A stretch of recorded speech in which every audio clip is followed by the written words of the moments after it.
All right, our next presentation is on gemstone production from artisanal sources.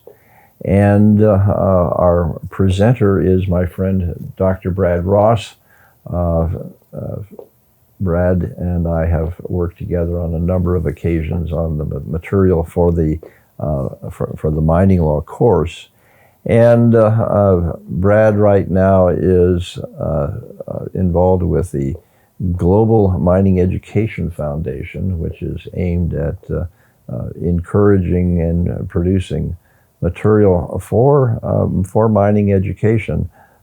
Before that, Brad was the director of the Lowell Institute for Mineral Resources, along with a number of other positions too. And the reason that I wanted to talk to Brad about this is that his doctoral dissertation was on artisanal mining, aimed principally at Namibia. Namibia, yes.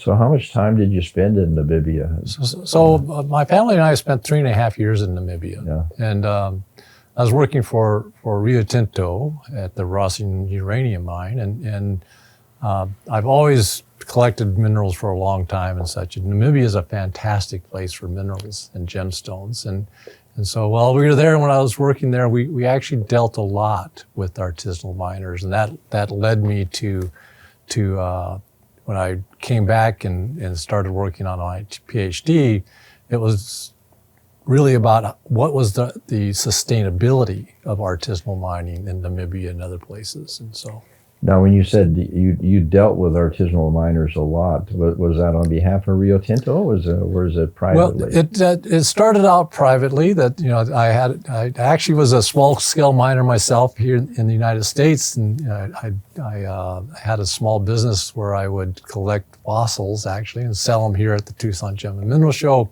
So when I went to Namibia and we started looking at minerals and such, we were doing that privately, but it turned out that by looking at the sustainability, the company I worked for, Rössing Uranium, they actually took on the community side of artisanal mining and how, since every mine doesn't last forever, whenever they finish up mining there, how can they encourage artisanal mining to be a economic driver for the area? Okay. And so they actually encouraged the work, and I did a number of things. My family and I actually did a number of things with the company to bring different groups together to actually help and support the artisanal miners. Mm-hmm. So it is pretty unique because a lot of places there's more competition or between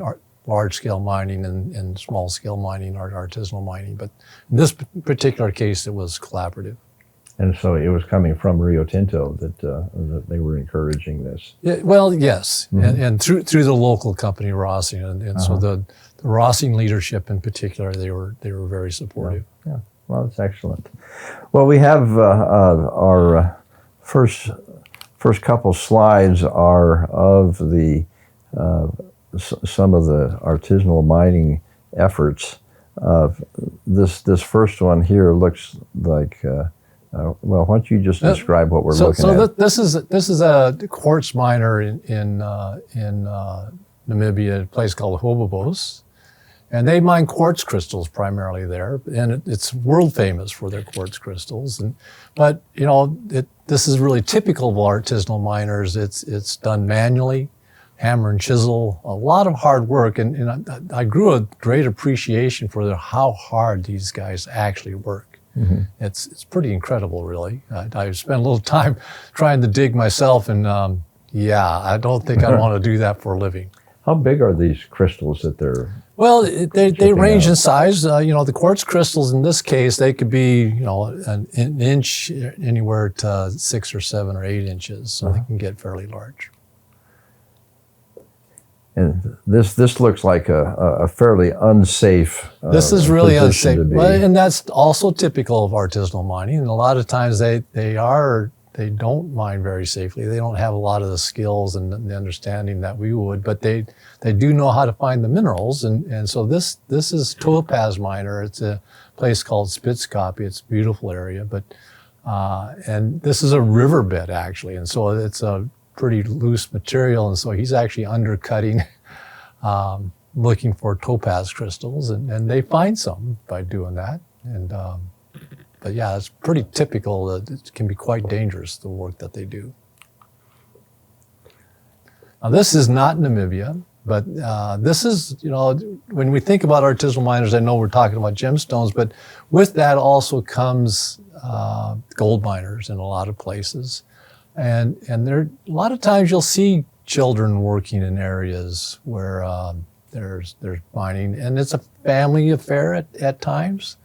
And so the picture on the left, they're actually, they've got an amalgamation with mercury and gold, and they burn off the mercury, which can be extremely hazardous. Mm-hmm. And so they have the family there, and so that's a relatively dangerous procedures that they're following there.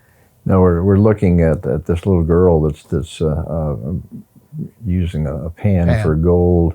Now, would this be typical of the operation? In other words, as a family operation, as opposed to using children for someone else's operation? Yeah. So you know, it's generally a family affair. Now, it's pretty unusual you see the children actually working directly in the mining portion.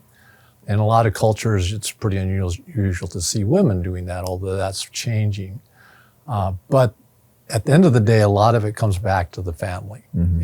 and so they do get involved in one form or another. Well, I do remember that on the waste areas in Potosi in Bolivia, that you see a lot of women and children there. Yep. Just reprocessing the waste material there. And Freeport in Indonesia, you see a lot of that as well. That you know, they're you know, it's typically the precious either minerals like gold or silver, or it's the gemstones that mm-hmm. you typically see a lot of the artisanal mining in anyway because of the value. But yeah, and so they get involved sometimes in the production side of things, but more often than not in the sales side of things. Okay. Now this is a sort of a lot of us have seen this type of an image. And this is not Namibia either. There's water there. In Namibia, in the central part of the country, that there is really no water. But you know, and again, the point about this is that they can have pretty large extents of impact to the environment. And in Namibia, you'll see that as well. That although it's not in the streams, but they'll uncover large areas. And so, especially in places like Namibia, where a lot of the economy is based upon tourism, mm-hmm. That can have a negative impact. But at the same time, these are a lot of people that are making a living. Now, an image like this, would this group be organized in some way?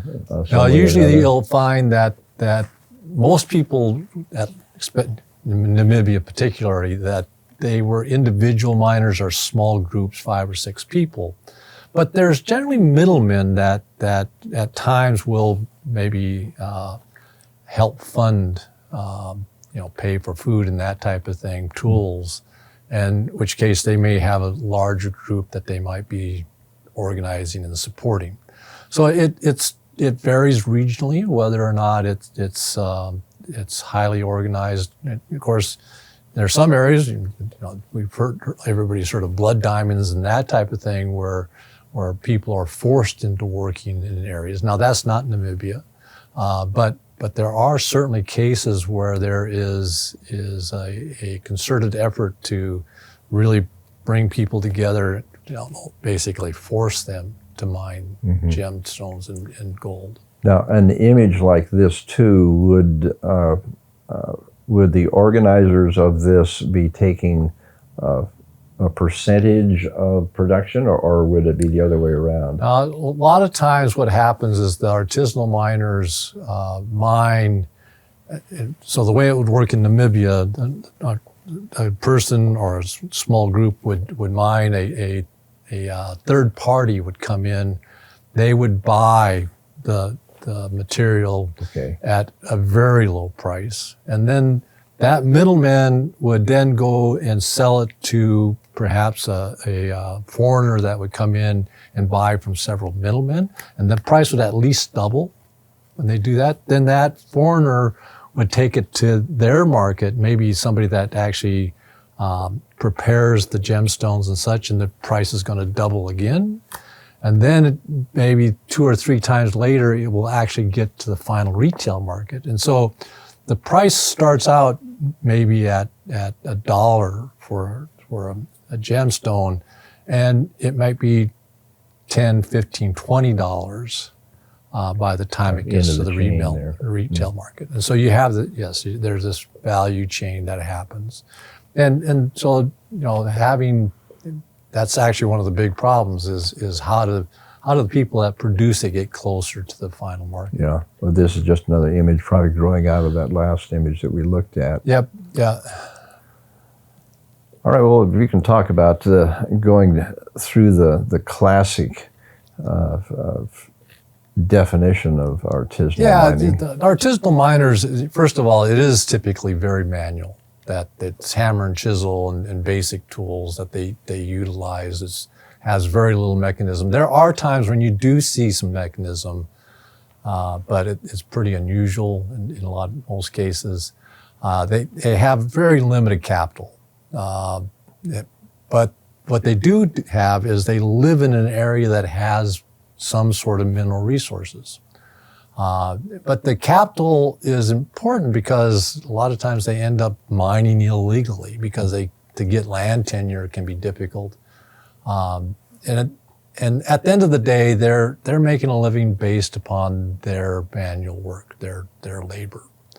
And so now the absence of land tenure strikes me as a real problem. It's a real problem. And so in effect, what you're doing is that if you're there, you just need to be able to defend your position. Yeah, and it becomes a real problem. A lot of times they have a home someplace else than where they work because they're not there legally, and so they'll set up a camp that they just move into.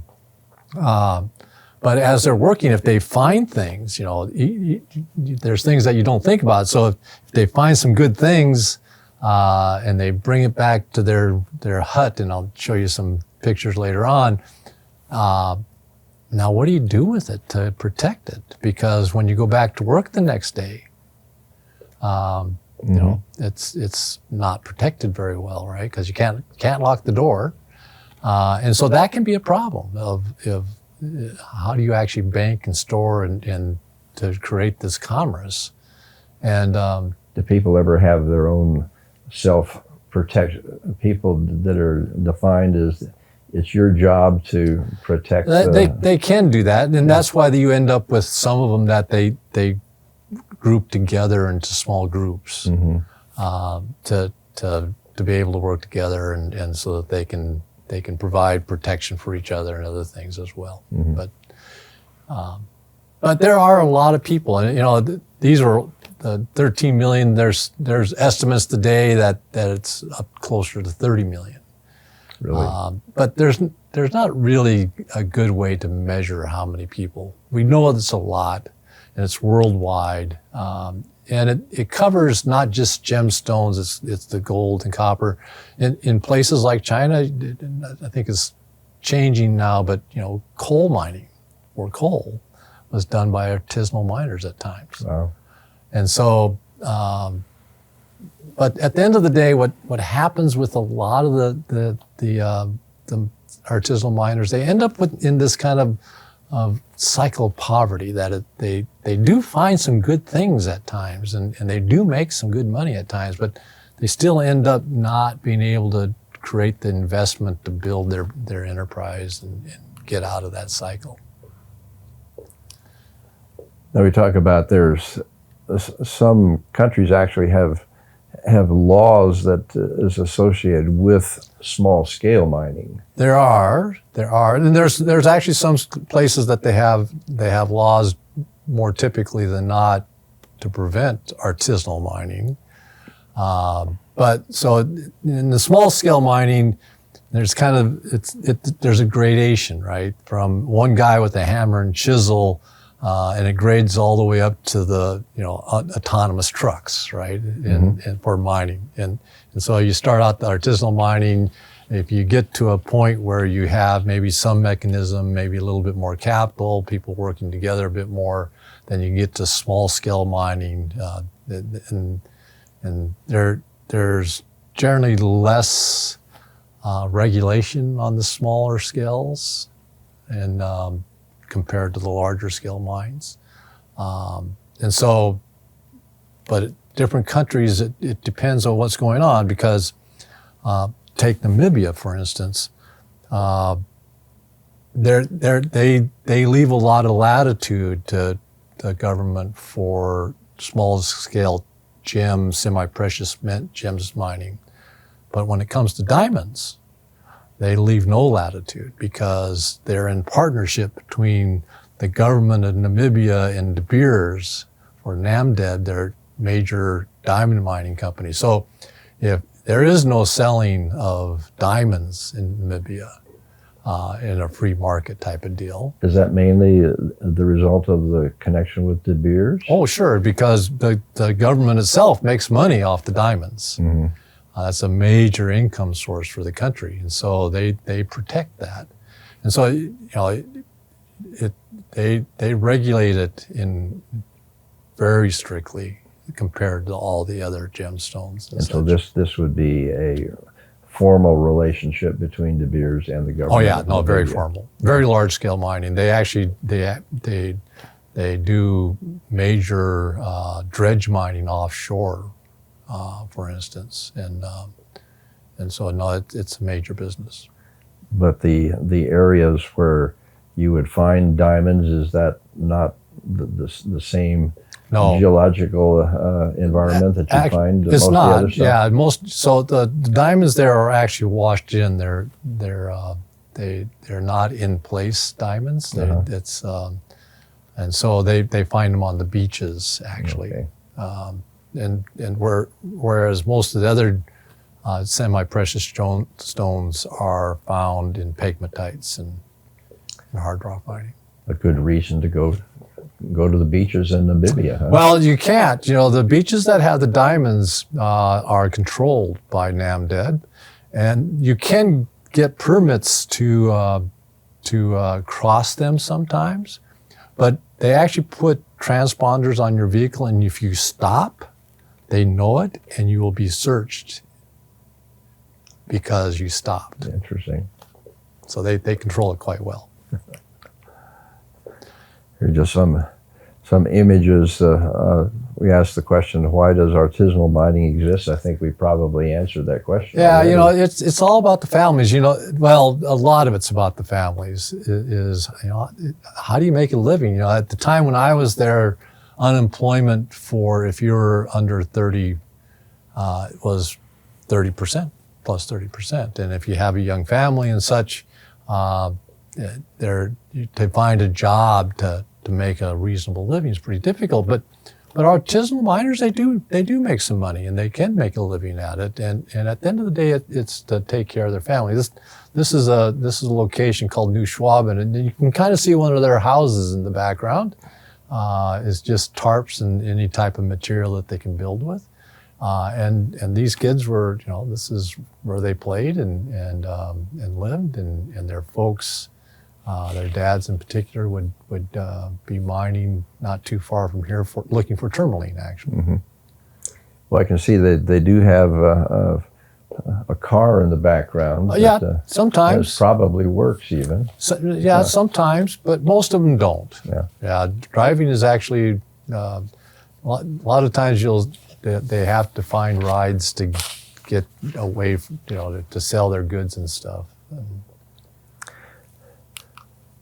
Well, here have the elements of artisanal mining process, and you want to just So this is kind of any mining in reality, if you think about it. So you really got to start out with there's got to be an investment, and the artisanal miners have very little to invest, and so their investment a lot of times in Namibia is food to last them for several weeks, 3, 4, or 5 weeks, as well as a couple tools, basic tools. They probably don't have money to invest in land tenure, and they don't have a lot of money to invest in learning their skills. So what they do is they go out, they get a relative or a friend that's doing their artisanal mining, they go out with them and they start mining. And that's the investment. And they do find ways to produce, and they go to different areas by going with people that know they can start finding gemstones, quartz crystals, topaz crystals, tourmaline crystals, those types of things. But it is a very dangerous business. Yeah. And so one of the big impacts to production is safety. If you get hurt, it's hard to produce. Well, I can see too. It probably depends on what you're producing. If some of these gems are more high value, that you probably need more protection for those. There is. Well, not only protection, but how you produce them, because a lot of gemstones and such, if you damage them, you ruin their value. And so a lot of times they don't have all the skills to get the full value out of them, because they don't actually mine them in a way that creates the most value, and so that can be a problem. Which brings us to the sales element here. And the sales is a problem because most of these guys are miles and miles away from any village or anything else, and so how do you get to that marketplace? And like I mentioned before, you have these middlemen that come in and buy from them. And if you're buying at a local where they actually mine it, they are not in a very good position to negotiate. And they always love seeing me come to buy minerals, because I probably didn't negotiate. I was probably not as good a negotiator as some of these middlemen.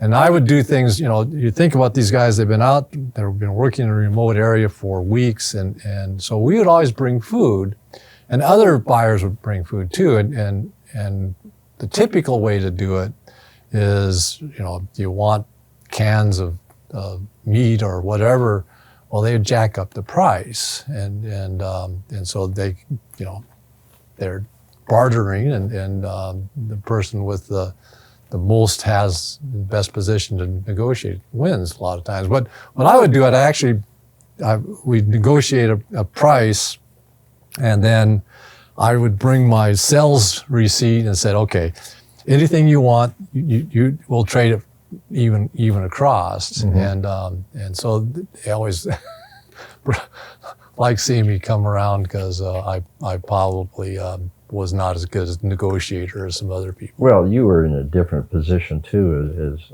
being sort of a collector yourself. No, that's you right. weren't working at it as a resale market. No, that's right. Yeah.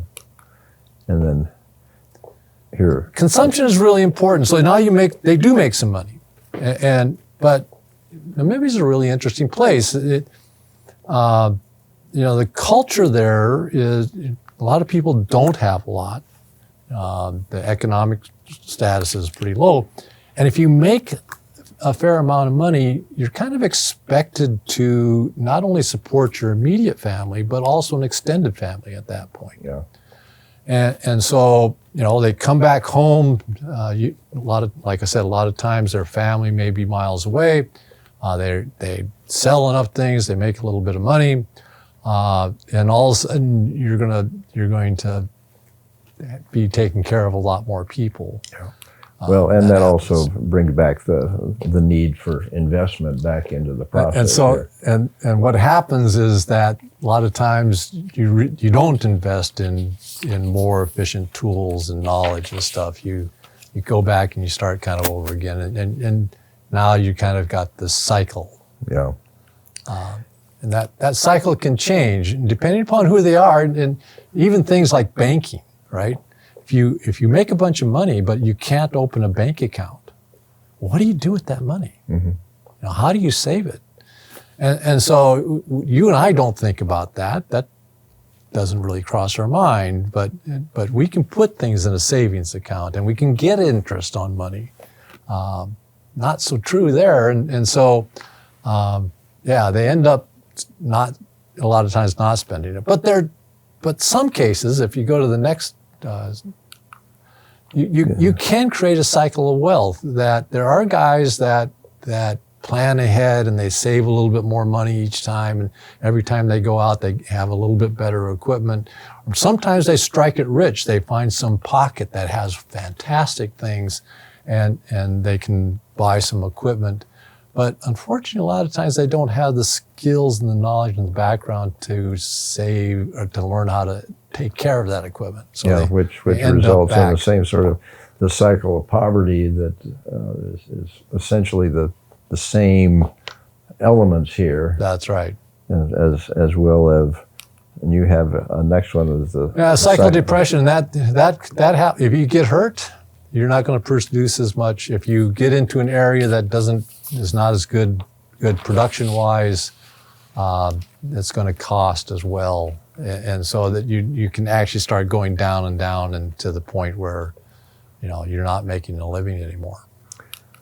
Okay, your next description here is the components of the model. What are we talking about here? Investment, you're not just talking about the tools, you're talking about the skills, you're talking about land tenure. Those are all things that they need to invest in, but can be very difficult. And if you're looking at production, it's the resource. What are you mining? You know, the tenure is tied to that, obviously.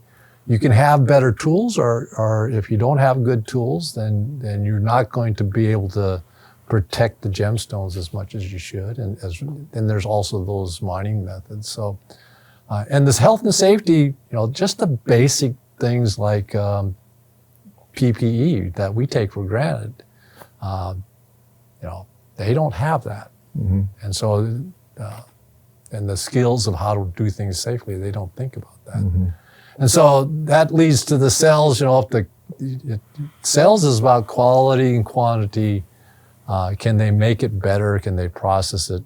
And then the demand. And so it's supply and demand at the end of the day. And if you're not selling in the larger marketplace, you know, the biggest marketplace in the world for most of these stones that they mine is Tucson, Arizona in February at the Gem and Mineral. So we actually have the largest marketplace in the world. But for them to get here, that's pretty difficult. How many levels would you have to go through before you got to the Typically, Gem and Mineral there's 3 to 4 levels to go from the miner to get here, and probably 4 to 5 actually. And so, are there any specific dealers that are fairly active in the Tucson market? Oh yeah. Well, the Tucson Gem and Mineral Show brings people from all over the world, and so any dealer that has good material ends up in Tucson one way or another. And so this market in February is incredible, but pretty difficult for the artisanal miners themselves to participate in that market. Yeah. And which I suppose gets us over to the consumption and back to investment. Right. And just meeting those basic needs, having the expenses, and you know, Namibia is an interesting place because one of the things with consumption, and I mentioned this extended family, but there's lots of different tribes in Namibia, and each group has different values and different norms. But a lot of them, one of their biggest value is kids, and so having more kids is important to people. Would the tribes be the ones providing an element of protection in this whole process? So not so much. So the tribes they do have formal structures, but they don't they don't necessarily have a police force. That's typically left to the cities and stuff. But well, I wasn't thinking so much of police force, but just the your friends maybe that provide enforcement of and of a there can be, but each culture is a little bit different, and so there is competition for getting the minerals and such, and having that value. Corruption. There is some corruption in places like Namibia as well, and so that you have to worry about that as well. And so there's different types of environments. So this is the model, but if you go to hit the next one, there's the physical environment that has a big impact on this whole model. And so for Namibia, it's very hot and desolate and such. And so that physical environment is difficult to mine in, but at the same time, it's a physical environment that there are minerals available. Yeah. And so that's important. But then there's this social, cultural environment. At the time that I was there, HIV/AIDS was prevalent. Over 20% of the population was HIV positive. And that causes a lot of different things to happen as well, in how people work together and that type of thing. And so, you have to be aware of that social, cultural environment, the fact that you can't get all the things you want. And then, of course, the political side. Some places, the political side is very anti-artisanal mining. It's competition with the big miners, and so there can be laws and things that put in place that kind of make it more difficult for miners, artisanal miners, or make it illegal completely. Would that be primarily in areas where the gemstones might be occurring in the same geologic environment as major minerals? Yeah, and so, or if the miners can make money off the same material that the large miners are mining. So the Congo, for instance, they mine copper, but a lot of it's very high grade copper. Mm-hmm. Much higher grade than what you see in a mine here. You wouldn't have an artisanal miner trying to compete against Saarita or one of our mines here, but in Namibia, they can actually make a living with the high grade copper that they have there. Well, I know in the Congo, for example, you see a lot of the gem quality in malachite, azurite. That's exactly right. And so they can make even more money off of that than even for the copper.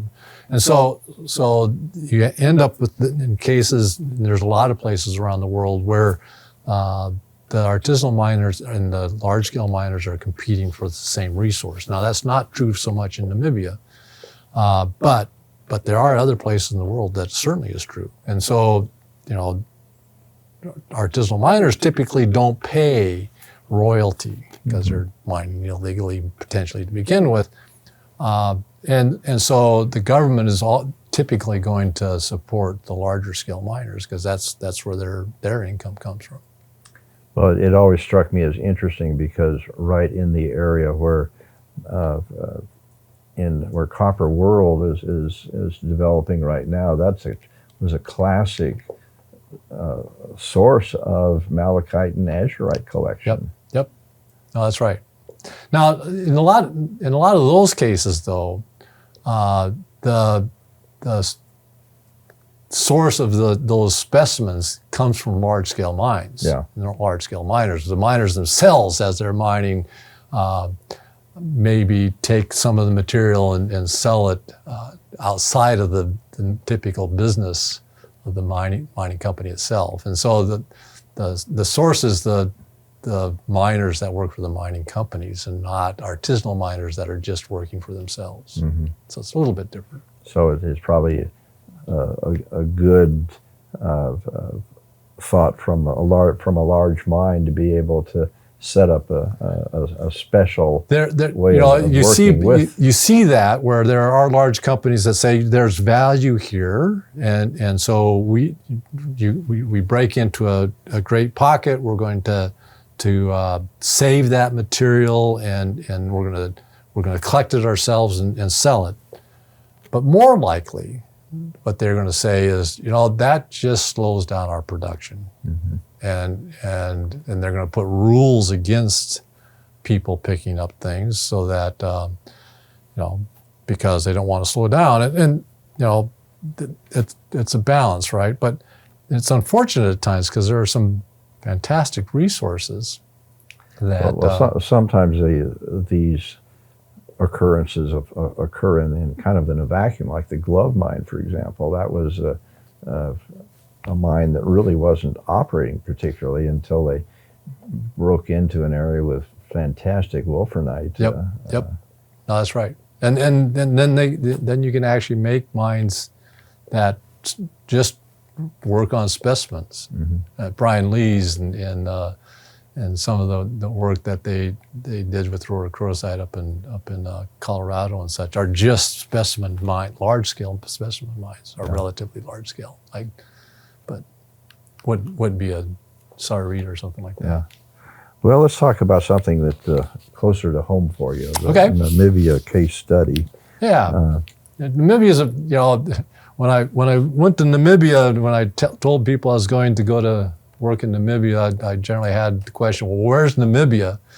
And, just north of South Africa and just south of Angola on the west coast of Africa, southern coast of Africa. And it's a large country. It's about the size of Texas, but it only has like 1.5 million people. And so there's a lot of empty space. Well, and here's a classic empty space picture. And that's really typical. But it's beautiful. It's a beautiful country. The scenery is majestic. There's very little water. The only rivers that run are on the very southern border and at the very northern border. Everything else in the middle doesn't have water. And the animals, this is real Africa. And you see things, elephants that live in the desert. Next slide. That you don't expect to see elephants in the desert, and this is one of the few localities that they do that. And so it's an incredible place to live. Actually, we loved it there. This is obviously where you lived. Yeah, this was not my house. My house was actually on the beach, so I'll never live in another place like this. This is a pretty typical miner's home where they stay when they're working. And this is Hobobos is the place that they're mining quartz crystals.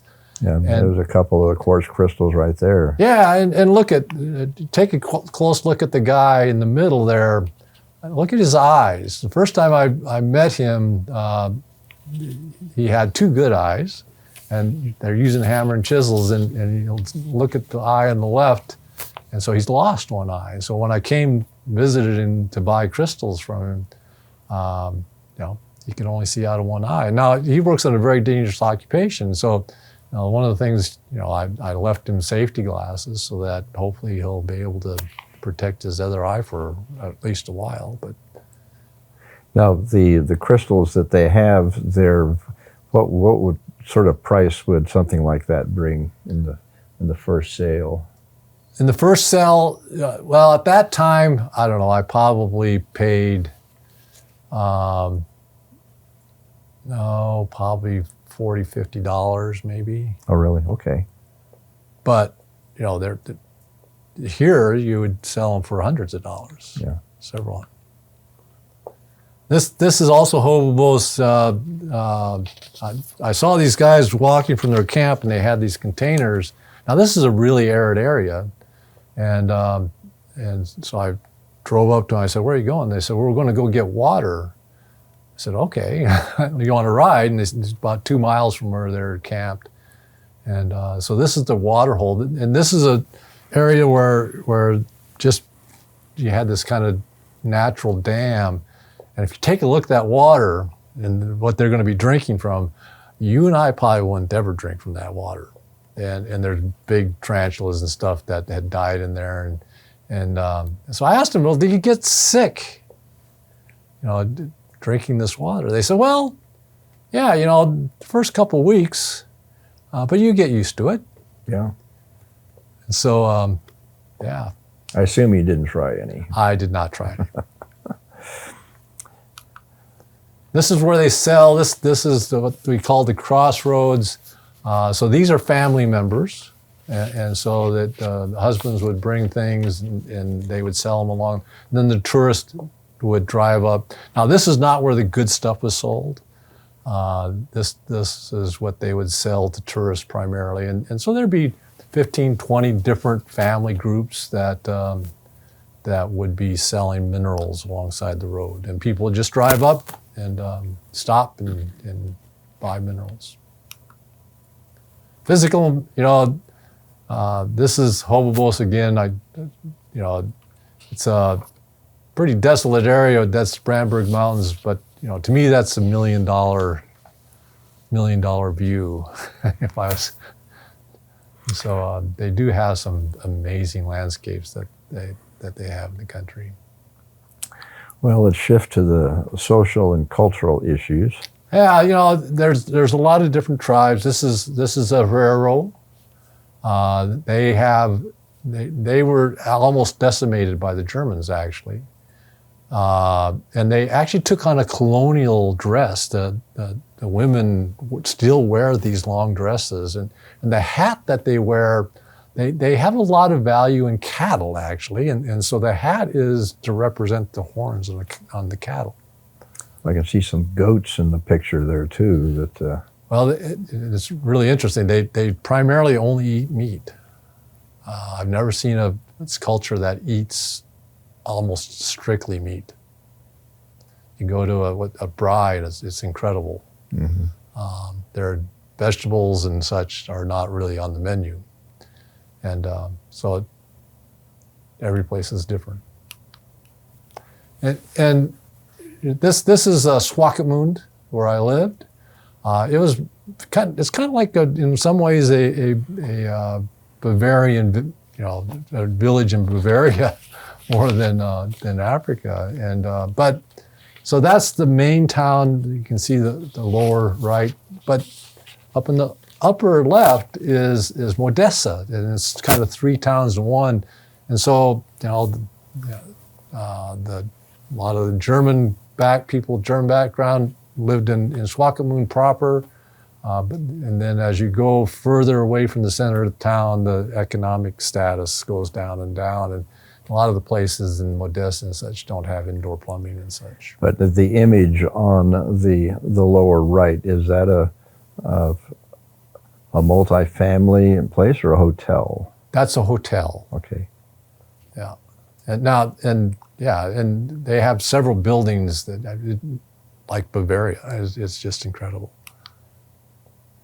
And you know, this is just family. This is a place where I went to buy minerals from one of the miners in Usakos. And so, you know, as we're buying minerals, there's always kids around, and it's really interesting. So, you know, there's a lot. Polygamy is really common there. They support, when they find a lot, they not only support their extended family, but friends. I mentioned HIV, and they don't have banks, they can't open up accounts a lot of times. And even if they do get money and they buy equipment, they don't actually have the background of how to maintain the equipment, and that can be a real problem. So one of the things that there is the diamond mining, and the diamond mining is completely, like I mentioned, completely separate from the other gemstone mining. It is only done by NAMDEB. And if you have to get special licenses to even own a diamond, an uncut diamond in Namibia. And so NAMDEB is just using the words Namibia and De Beers? That's right. That's right. And it was interesting. When I first moved there, I was buying minerals from these guys. And I kept on having guys come up to me and offer me diamonds. And I I'd always say, no, I don't buy diamonds and everything. And finally, one day, the guy offered me diamonds. I said, look, it's illegal to buy diamonds. I'm not going to buy any diamonds. And I never had a diamond offered to me after that. So I think that the government actually takes really the people buying diamonds illegally very seriously.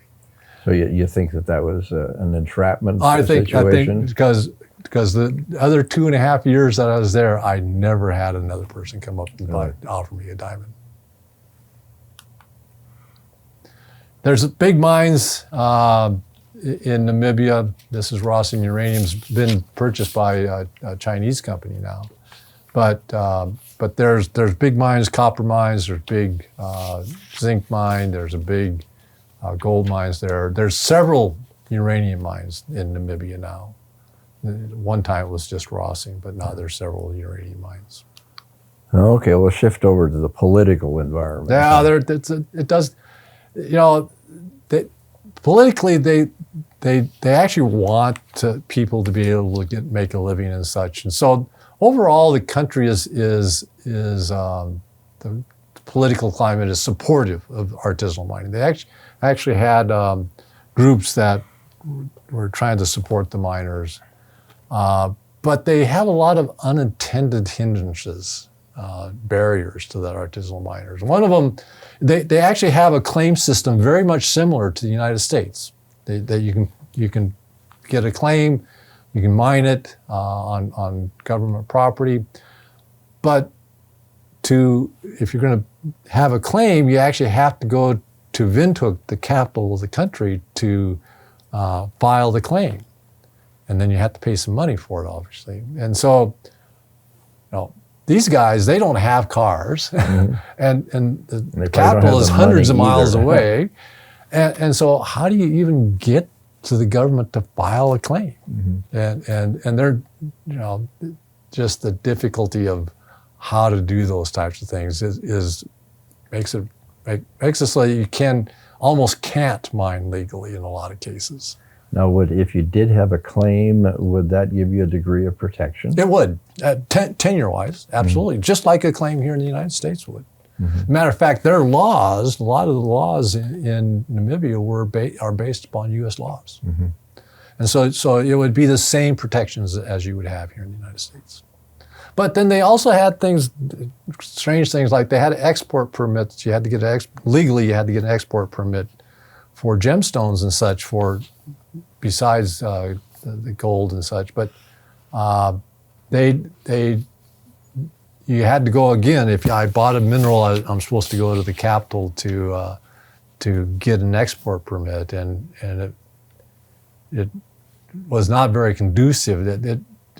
People thought that they couldn't legally buy collector minerals or gemstones, when in reality they could. They just had to go through the process. And mm-hmm. so that reduced the amount of people that would buy gemstones from them and hurt their marketplace. But the people that, they usually wouldn't actually get export permits. When I went and got export permit to come back to the United States, I went into the office and they looked at me like I was crazy. And when I told them how many stones I had, they said, you got to bring them here. I said, well, I've got a ton, mm-hmm. literal ton of material. And they said, oh, well, we'll go to your place. And they'd never done that before. So uh-huh. It's something that they didn't do very often, but there are lots of minerals coming out of the country. Uh-huh. And we've talked about the legal framework for the claims and the logistical problems of filing anything. Yep. Now, what sort of reserves would this be something that the government they would did set actually up? have a few places. New Schwaben is a place where they mine tourmaline, and they actually set aside an area, a reserve for artisanal miners there, and so they were doing things to try to make it so that artisanal miners could be successful. Now, would you have to get a permit to go into these areas? No, in that particular area, it was set aside for any artisanal miner. They could go in and mine, and and it was a relatively good that there was some really good tourmaline there. And so those are the types of things that the governments can do to actually help support the artisanal miners. Yeah, and you talked about the export requirements and the problems, well, not the problems, but just the rules for diamond production, Yeah. because that's where government's going to make a lot of money on that. Yep. But there was things that was going on in with the small scale. We actually put together a small scale miner stakeholders group, and we had a lot of different people, and it's one of the things with Rio Tinto and Ross and Uranium. They were kind of instrumental in helping make this happen, and so they brought in different groups that we had. Different business groups that we had. We had large-scale mining companies, not only Rossing, but others. And most important, we brought in the artisanal miners themselves to be a part of it. And earlier on, when I first got there, I went to a government stakeholder meeting, and they had a lot of different people there. The one group that they didn't have there was the artisanal miners. Really? And so, bringing actually the artisanal miners in was really important. I went back three or so years after, and that group, that small, the Rio Region Small Miners Association was still going. So I was pretty happy to see that it's still in existence. Yeah, well, it's been my experience in Bolivia, where the cooperative miners are actually very well organized. Yeah, the Namibia had some cooperatives as well. They had one for tantalum, for instance, and they actually came together, had a small processing plant and such. Unfortunately, it lasted a few years, and then probably some funds were mishandled and such, and so they tended to go away. But yeah. So basically, this is what. No, this organization was something that was stimulated by your company, or it was, and they ended up.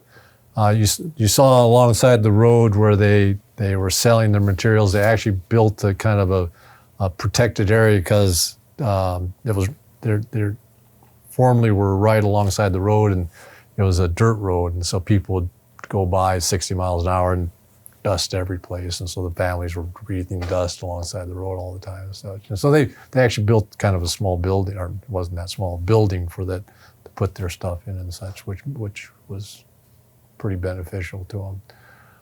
And I think the point in all this stuff is, look, artisanal mining is really complex. Nobody really owns the problem. There's all these different groups with different perceptions. Some don't think they should have artisanal mining. Some think that the families need it. And so, but the key, I think, is things like this, where you actually bring the different stakeholders together and find common solutions. And if you don't understand kind of all the background, the different environments that they're working in, the different sales networks that they have, it's really hard to address this problem. And the laws that each country has really can make it almost impossible for them to do their work. Zimbabwe, at one point, the artisanal miners were had spoken up against the government, and the government came in and they destroyed their villages. They literally bulldozed them down. But stepping back a bit, we as the larger industry need to think about how do we work with the different groups, because they're going to be there. These are people that are trying to feed their families. This is when you get into the whole area of sustainability and being able to maintain the local economies of some sort. And we're going to be gone at some point. Yeah. And the families are going to be there, and the economies needs to to be there. And so we do have to think about the economy. We do have to think about how do the local people, don't become so reliant. And that was one of the worries about for Rio Tinto is they didn't want the local community to be just reliant upon the mine itself, because the mine's not going to last forever. And if you can diversify that economy, that they can be more self-reliant, it's an important step for that sustainability commitment that we have when we go into a local community. Yeah, good. Well, that's a good thought to sunset our discussion, Brad. Thank you very much for you're welcome, John. Putting all this stuff together for us. And so we thank Brad Ross for his efforts, and we'll end this particular segment right here. Thank you. Thanks, John.